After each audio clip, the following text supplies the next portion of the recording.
Sa ngalan ng Ama, ng Anak, ng Espiritu Santo. Amen.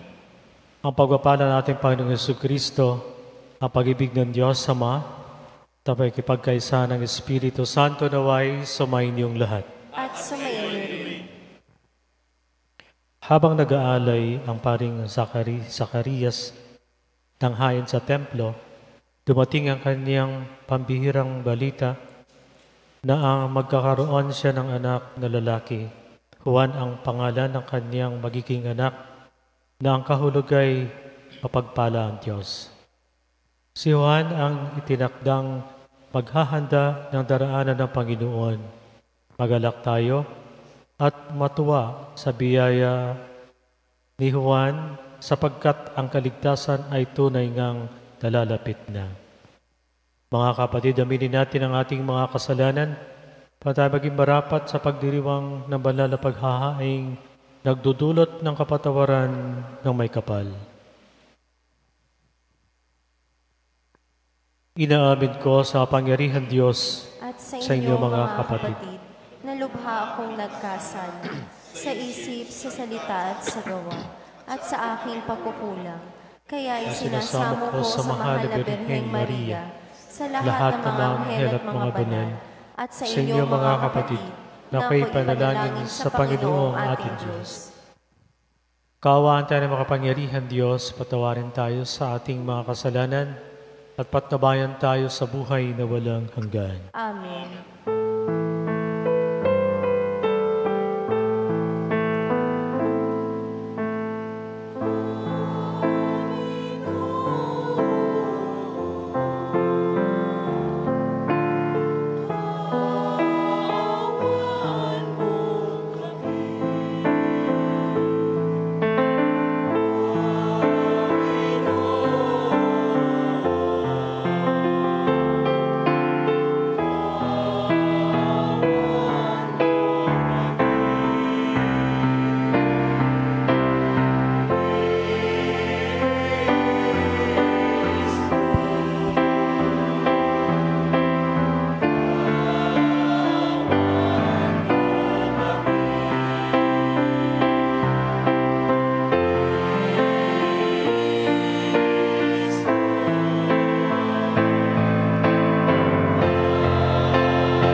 Manalangin tayo.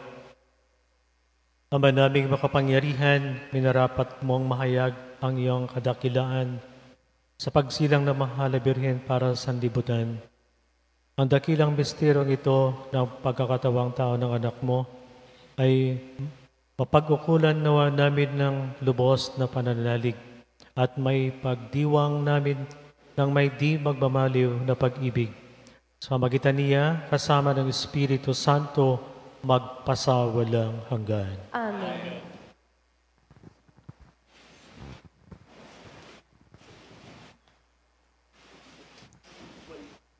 Pagbasa mula sa aklat ng mga hukom. Noong mga araw na iyon, sa bayan ng Sora, ay may isang lalaking Manoa ang pangalan, kabilang sa lipi ni Dan. Ang asawa niya ay hindi magkaanak. Minsan, napakita sa babae ang anghel ng Panginoon at sinabi, "Hanggang ngayon wala kang anak. Ngunit hindi magtatagal, maglilihi ka at manganganak. Mula ngayon ay huwag kang iinom ng anumang uri ng alak, ni titikim ng anumang bawal na pagkain. Kung maipanganak mo na siya, huwag mong papuputulan ng buhok, pagkat mula pa sa kanyang pagsilang ay itatalaga na siya sa Diyos. Siya ang magsisimulang magligtas sa Israel mula sa mga Pilisteo. Ang mga babae lumapit sa kanyang asawa at kanyang sinabi, "Napakita sa akin ang isang propeta ng Diyos. Parang anghel, kinikilabutan ako. Hindi ko tinanong kung taga saan siya. At hindi naman niya sinabi kung sino siya. Huwag daw akong iinom ng alak, ni titikim ng anumang bawal na pagkain, pagkat ang sanggol na isisilang ko'y itatalaga sa Diyos." Dumating ang araw at nanganak ang asawa ni Manoah. Lalaki ang sanggol at pinangalanan nilang Samson. Lumaki ang bata na patuloy na pinagpapala ng Panginoon. Ang Espiritu ng Panginoon ay lumukob kay Samson. Ang salita ng Diyos. Salamat sa Diyos.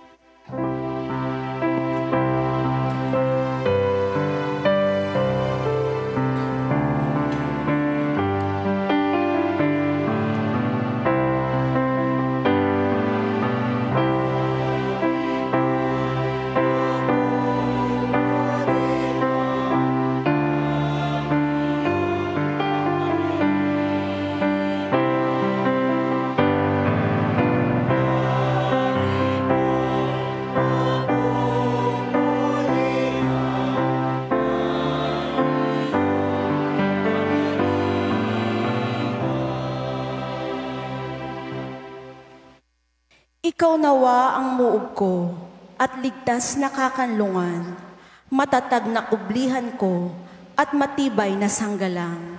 Sa lahat ng masasama, O Diyos, ako'y ipaglaban.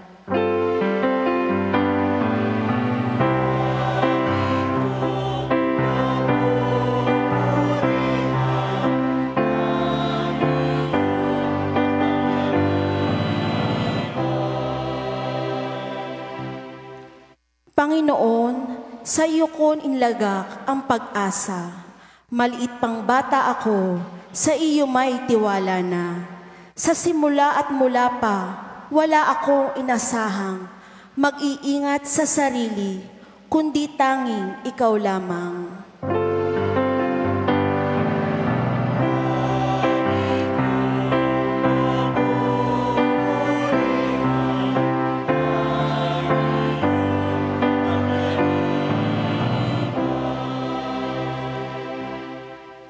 Pagkat ikaw, Panginoon, ay malakas at dakila, ang taglay mong katangi ay ihahayag ko sa madla.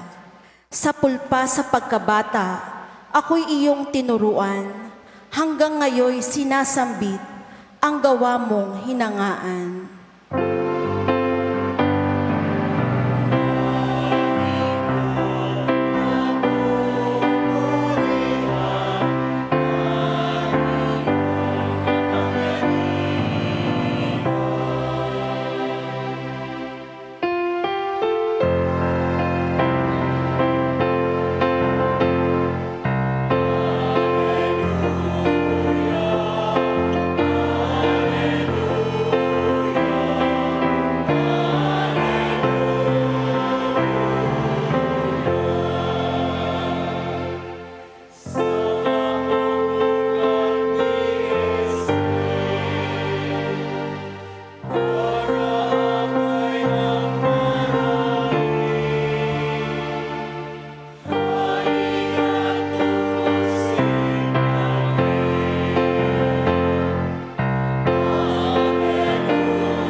Sumayin niyo ang Panginoon.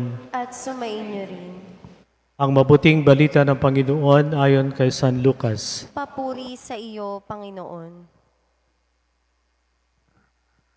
Noong si Herodes ang hari ng Judea, may isang saserdote na ang ngalay Zacarias sa pangkat ni Abias. At mula rin sa lipin ni Aaron ang kanyang asawang si Elizabeth. Kapag sila kalugod-lugod sa paningin ng Diyos, na namumuhay ng ayon sa mga utos at tuntunin mula sa Panginoon. Wala silang anak, sapagkat baog si Elizabeth at sila'y matanda na. Ang pangkat ni Zacarias ang nanunungkulan noon at siya'y naglilingkod sa harapan ng Diyos bilang saserdote. Nang sila'y magsapalaran, ayon sa kaugalian ng mga saserdote, siya ang nahirang na maghandog ng kamanyang. Kaya't pumasok siya sa templo ng Panginoon sa oras ng pagsusunog ng kamanyang, samantalang nagkakatipon sa labas ang mga tao at nananalangin. Walang ano-ano'y napakita sa kanyang isang anghel ng Panginoon nakatayo sa gawing kanan ng damba ng sunugan ng kamanyang. Nagulat si Zacarias at sinidlan ng matinding takot na makita ang anghel. Ngunit sinabi nito sa kanya, "Huwag kang matakot, Zacarias. Dininig ng Diyos ang panalangin mo. Kayo ni Elizabeth ay magkakaanak ng isang lalaki at Juan ang ipangangalan mo sa kanya. Ikaw ay matutuwa at magiging maligaya at marami ang magagalak sa kanyang pagsilang sapagkat siya'y magiging dakila sa paningin ng Panginoon. Hindi siya iinom ng alak o anumang inuming nakalalasing. Sa sinapupunan pa lamang ng kanyang ina, mapupuspos na siya ng Espiritu Santo. Marami sa mga anak ng Israel ang panunumbalikin niya sa kanilang Panginoong Diyos. Mauna siya sa Panginoon, taglay ang Espiritu at kapangyarihan ni Elias upang pagkasunduin ang mga ama at ang mga anak at panumbalikin sa daan ng matuwid ang mga suwail. Sa gayon, ipaghahanda niya ng isang bayan ang Panginoon. Sinabi ni Zacarias sa anghel, "Paano ko po matitiyak na mangyayari ito? Sapagkat ako'y napakatanda na at gayon din ang aking asawa." Sumagot ang anghel, "Ako si Gabriel na naglilingkod sa harapan ng Diyos. Sinugo ako upang ihatid sa iyo ang mabuting balitang sinabi ko na sa iyo. At ngayon, mabibingi ka't hindi makapagsasalita hanggang sa araw na maganap ang mga bagay na ito, sapagkat hindi ka naniwala sa mga sinabi ko na matutupad pagdating ng takdang panahon." Samantala, naghihintay naman kay Zacarias ang mga tao.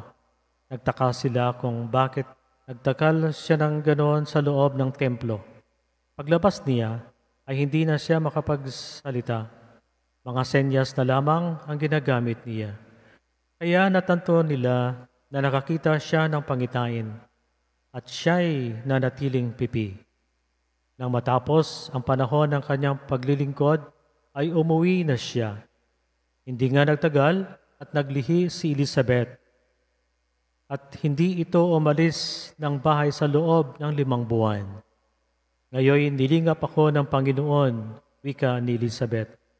Ginawa niya ito upang alisin ang aking kadustaan sa harapan ng mga tao. Ang mabuting balita ng Panginoon. Pinupuri ka namin, Panginoong Hesukristo. Magandang gabi po mga kapatid. Ika-5 simbang gabi natin at tayo ay nasa kalagitnaan na. God is full of surprises. Ang Diyos ay punong-puno ng mga kamangha-mangha. Ang Diyos ay hindi nauubusan ng sorpresa para sa atin. Sa Ebanghelyo, ay sinorpresa ng Diyos ang matandang paring si Zacarias. At sila ng kanyang asawa na si Elizabeth, na matanda na rin, ay magkakaanak. Siyempre, ang tao kapag nasorpresa, ang reaction ay nagugulat. At si Zacarias ay gulat na gulat at hindi makapaniwala sa ibinalita ng anghel sa kanya. Iniisip niya, bakit mangyayari ito?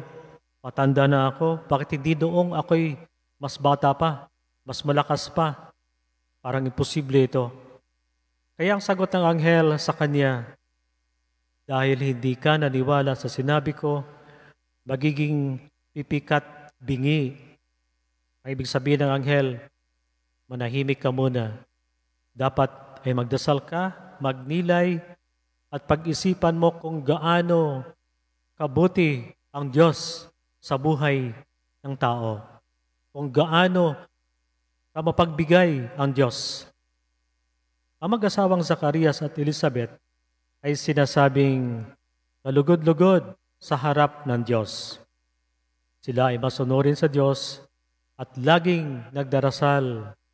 At si Zacarias ay naglilingkod sa altar ng Panginoon bilang pari o saserdote. Simulat sa Paul, nang makasal sila, ang dasal nila, lalo na si Zacarias, ay ang magkaroon ng anak.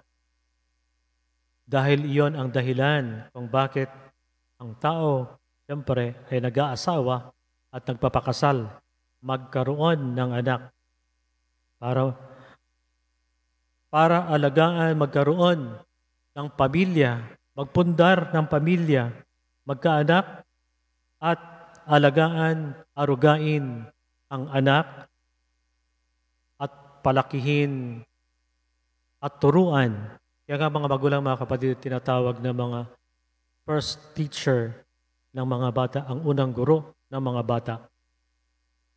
Ang pag-aasawa ay hindi lamang para companionship, kundi higit sa lahat ay magkaroon ng pamilya ng mga anak.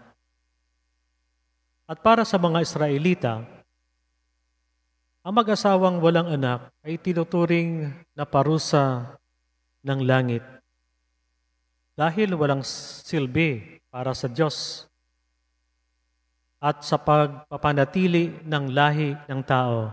Alam niyo mga kapatid, ng panahong yun, hindi lang sa uso yung sinasabing baby boomer, kundi talagang paramihan ng anak. Kapag marami ang anak mo, ay swerte ka. Pinagpala ka ng Diyos.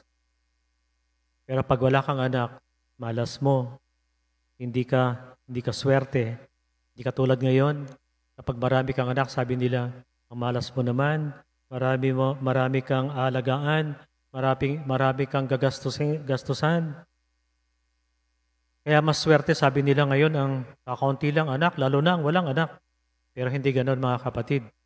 Dapat, kundi magkaroon ng anak, lalo ng panahong yun.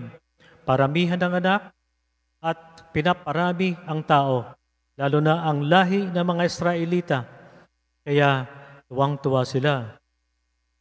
Ang iba may higit pa 100 ang anak. At dahil tumanda na sina Zacarias na walang anak, paog pa si Elizabeth, kaya naubusan na sila ng pag-asa na magkakaanak pa. Inabandonan na ng mag-asawa, inabandonan ni Zacarias ang lahat ng pag-asa na magkakaanak pa. Ngunit, hindi nakakalimot at hindi nakakalimutan ng Diyos ang kanyang tipan, ang kanyang pangako sa atin na tayo ay lagi niyang tutulungan, na lagi niyang ibibigay sa atin ang pinakamaganda para sa ating kaligtasan. Kaya sina Zacarias ay magkakaroon ng anak na lalaki na Juan ang pangalan. Ang ibig sabihin ng salitang Juan, ang Diyos ay mapagbigay. Ang Diyos ay marunong magbigay. God is gracious. Mapagbiyaya ang Diyos. Yun nga mga kapatid, ang Diyos talagang mapagbigay sa atin, hindi lang natin nakikita. Sa halip, ang atin lamang tinitingnan kung ano ang makukuha natin sa Diyos. Kaya pinangalan kay Juan, ang Diyos ay mapagbigay, ang Diyos ay mapagbiyaya. Dininig ng Diyos ang mga panalangin ni Zacarias, sapagkat ang ating Diyos ay makapangyarihan sa lahat, walang imposible sa Kanya. Kahit ang ganong edad, 70 o mahigit pa, magkakaanak pa. Imposible para sa atin. Pero sa Diyos, walang imposible. Dahil magagawa ng Diyos ang lahat para sa ating kabutihan, para sa ating hinahangad na kaligayahan. Kaya dapat tayo'y magdasal sa Diyos ng lubos na may pananalig at tiwala. Na magagawa ng Diyos ang lahat para sa ating magandang kinabukasan. Na ang Diyos ay magbibigay sa atin ng anumang mabuti para sa ating kaligtasan. May dalawang bagay pa na mahalaga na binibigay na magandang aral ng Ebanghelyo para sa atin. Una, biyaya pala ang tila parusa ng langit. Kahit ang tao ay kalugod-lugod sa Diyos, ngunit nakararanas pa rin ng paghihirap. Hindi dahil parusa ito ng Diyos sa Kanya, kundi dahil inihahanda lamang tayo ng Diyos sa mas dakilang plano niya. Kaya kailangan lamang magtiwala tayo, manalig tayo, at maging tapat sa Panginoon sa ating mga panalangin. Ang ating panalangin kalimitan, sabi, hindi natin na nabibigyan ng halaga. At hindi natin ito napapakinabangan. Dasal tayo ng dasal, pero hindi natin napapakinabangan. Bakit? Sapagkat malimit pag tayo nagdarasal, kung saan-saan napapunta ang ating isip, kung ano-ano ang ating iniisip habang nagdarasal, hindi nakafocus kung sino ang kinakausap natin. Di ba mga kapatid, kahit sa ating mga tao, kapag hindi nakafocus ang kausap mo, sabi natin hindi magandang kausap yan. Sino magtitiwala sa taong yan? Ganon kaya nga sabi ng Diyos, kalimitan, hindi napapakinabangan ng tao ang kanyang dasal. Malimit siya magdasal, pero walang patutunguhan ang kanyang pagdasal sapagkat siya ay hindi nakapokus ng mabuti sa kanyang dasal. Kaya kailangan na magdasal tayo na mabuti, magtiwala, manalig tayo sa Diyos, nahihigitan pa ng Diyos ang ating katapatan sa Kanya. Ikalawa, hindi pa huli ang lahat. Kapag matanda na, ang sinasabi nila ay wala na raw silbi sa lipunan, wala na raw silbi sa sangkatauhan, at hinihintay na lamang ang kamatayan. Ngunit malinaw at nasaksihan natin ngayon sa Ebanghelyo na ginagamit pa rin ng Diyos ang taong mga katulad ni Zacarias sa kabila ng kanilang katandaan. Ang mahalaga ay ang pagiging bukas ng tao na pakinggan at tuparin ang kalooban ng Diyos. Kaya mga kapatid, tinuturo sa atin ang Salmo na ang Panginoon ang ating pag-asa. Siya ang pinagtitiwalaan natin mula pa sa ating pagkabata. Ito ang Salmo 31. Kaya naman, wala tayong dapat ikatakot. Sumunod tayo at pagtiwala sa Panginoon. For God is full of surprises.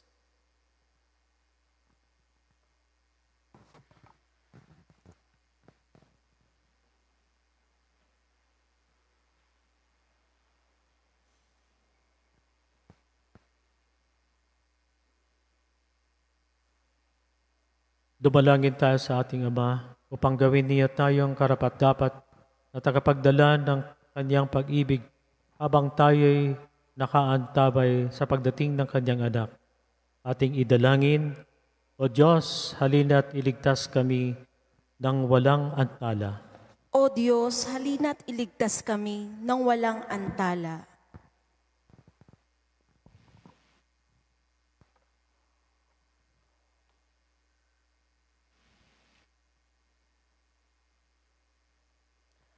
Diyos naming mapagmahal, samahan mo ang iyong simbahan sa pagpapatotoo nito sa iyong kabutihan at katotohanan.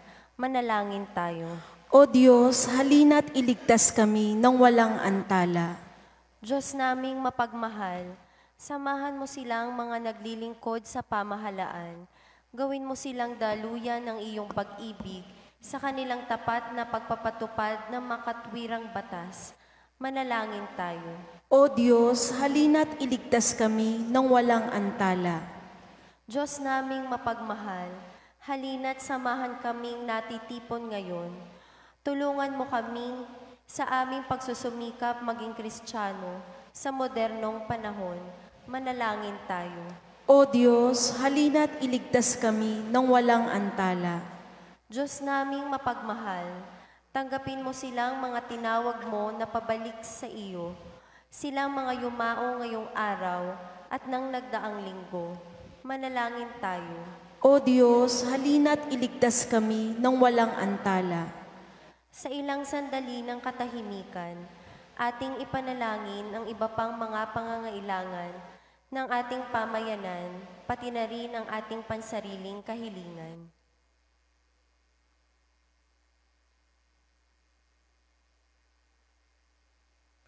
Manalangin tayo. O Diyos, halina't iligtas kami ng walang antala.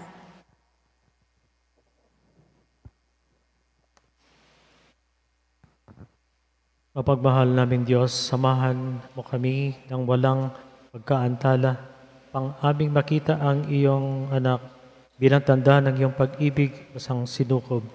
Nihiling namin ito sa magitan ni Kristo kasama ng Espiritu Santo. Amen.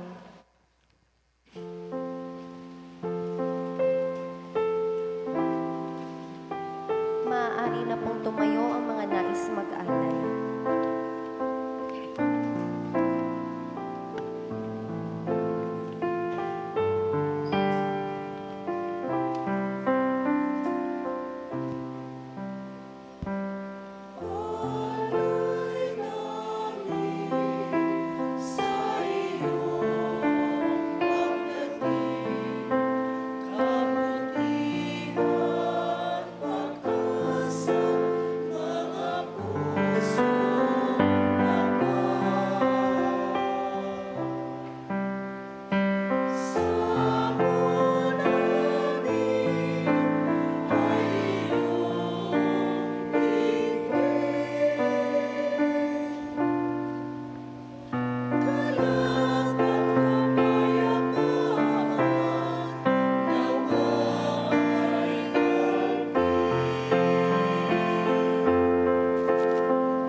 Manalangin kayo mga kapatid, paghahain natin kalugdan ng Diyos, Amang makapangyarihan. Tanggapin nawa ng Panginoon itong paghahain sa iyong mga kamay, sa kapurihan niya at karangalan sa ating kapakinabangan at sa buong sambayanan niyang banal.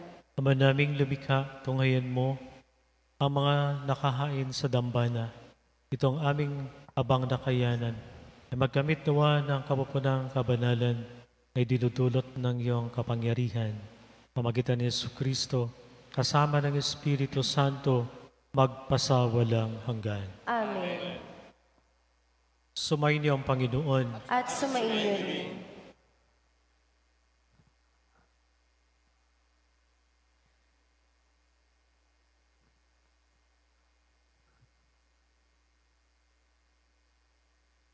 Taas at Diyos ang inyong puso at diwa. Itinaas na namin sa Panginoon. Pasalamatan natin ang Panginoong ating Diyos. Marapat na siya ay pasalamatan. Ama naming makapangyarihan, tunay marapat ni kayaming pasalamatan sa pamagitan ni Jesucristo naming Panginoon. Ang pagsusugo mo sa Kanya ay pinahayag ng lahat ng mga propeta. Ang pagsilang niya ay pinanabikan ng mahalabirhing Kanyang inang tunay sa kapangyarihan ng Espiritong Banal. Ang pagdating niya ay nilahad ni San Juan Bautista sa kanyang pagbibinyag. Yung pinaghahandaan namin ang maligayang araw ng kanyang pagsilang. Kami nananabik at nananalangin lubos na makaharap sa kanyang kadakilaan. Kaya kaisa ng mga anghel na nagsisiawit ng papuri sa iyo ng walang humpay sa kalangitan, kami nagbubunyi sa iyong kadakilaan.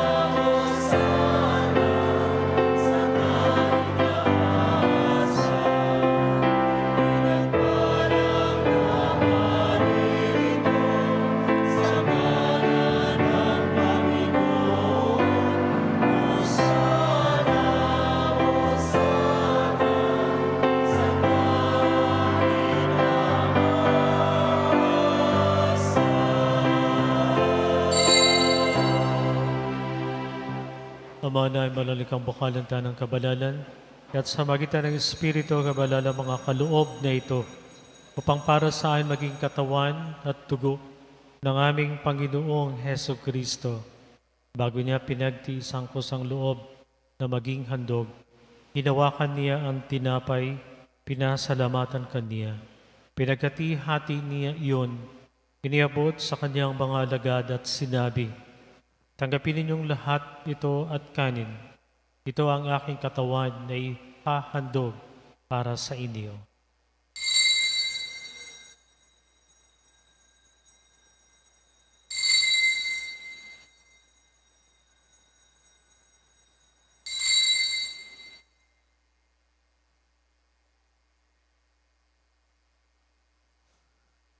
Ganyan naman na matapos ang hapunan, hinawakan niya ang kalis. Muli kaniyang pinasalamatan. Iniabot niya ang kalis sa kanyang mga alagad at sinabi, tanggapin ninyong lahat ito at inumin. Ito ang kalis ng aking dugo ng bago at walang hanggang tipan. Ang aking dugo na ibubuhos para sa inyo at para sa lahat sa ikapagpapatawad ng mga kasalanan. Gawin ninyo ito sa pag-ala-ala sa akin.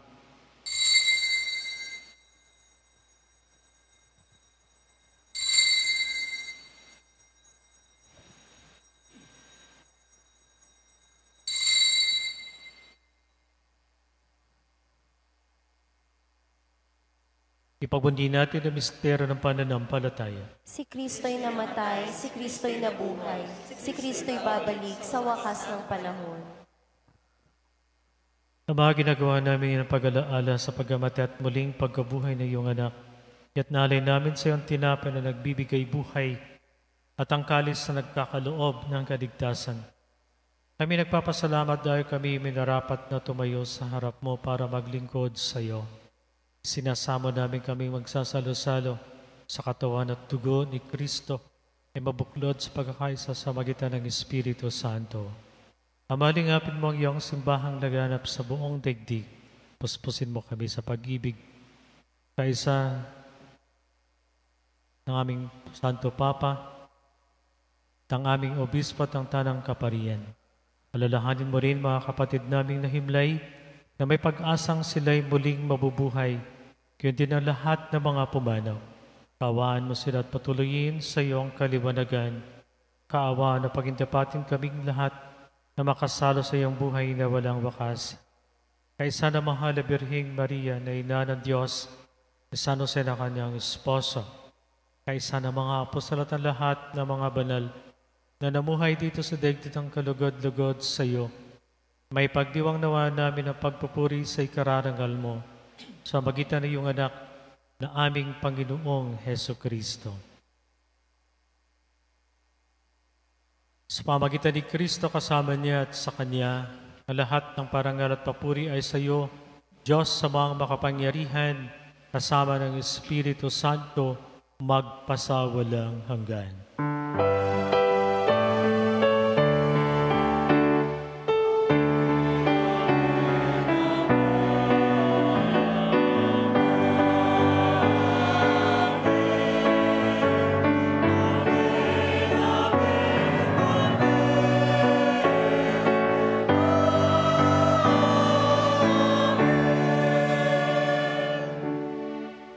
Purihin at sambahin natin ang Ama sa palaging tinuro sa atin ng Panginoong Jesucristo.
Hinihiling namin kay Medya sa lahat ng masama, pagkalooban ng kapayapaan araw-araw, iligtas sa kasalanan at ilayo sa lahat ng kapahamakan.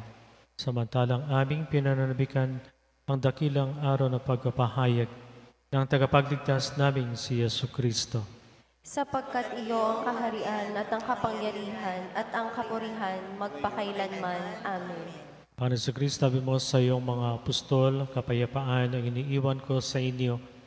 Ang aking kapayapaan ay binibigay ko sa inyo. Tunghayan mga aming pananampalataya at huwag ang aming mga pagkakasala. Pagkalooban mo kami ng kapayapaan at pagkaisa ayon sa iyong kalooban, kasama ng Espiritu Santo, magpasawalang hanggan. Amen.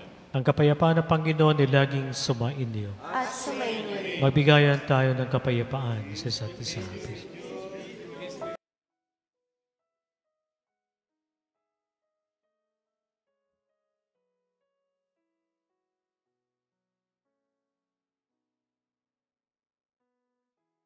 Kordero ng Diyos na nag-aalis ng mga kasalanan ng sanlibutan, maawa ka sa amin. Kordero ng Diyos na nag-aalis ng mga kasalanan ng sanlibutan, maawa ka sa amin. Kordero ng Diyos na nag-aalis ng mga kasalanan ng sanlibutan, ipagkaloob mo sa amin ang kapayapaan. Narito si Jesus ang kordero ng Diyos, nag-aalis sa mga kasalanan ng sanlibutan. Mapalad ang mga inanyayahan sa kanyang piging. Panginoon, hindi ako karapat-dapat na magpatuloy sa iyo, ngunit sa isang salita mo lamang ay gagaling na ako.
Manalangin tayo.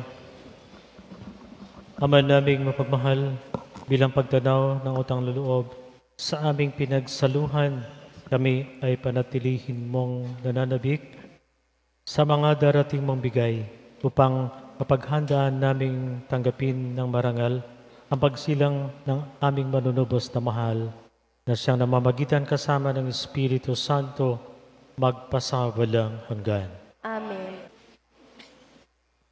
Sumainyo ang Panginoon. At sumainyo rin. Yumuko kayo at tingin ang biyaya ng Diyos. Ama naming mapagpala, pagkaloob mong makilala ng iyong bayan ang ipinahayag na sinasampalatayanan at mahalin ang tinanggap sa pagdiriwang sa banal na pakikinabang. Pamagitan ni Jesucristo, kasama ng Espiritu Santo, magpasawalang hanggan. Amen. Pagpalain kayo ng makapangyarihan Diyos, Ama at Anak at Espiritu Santo. Amen. Tapos na ang misa, taglayin ninyo sa inyong pag-alis ang kapayapaan ni Kristo.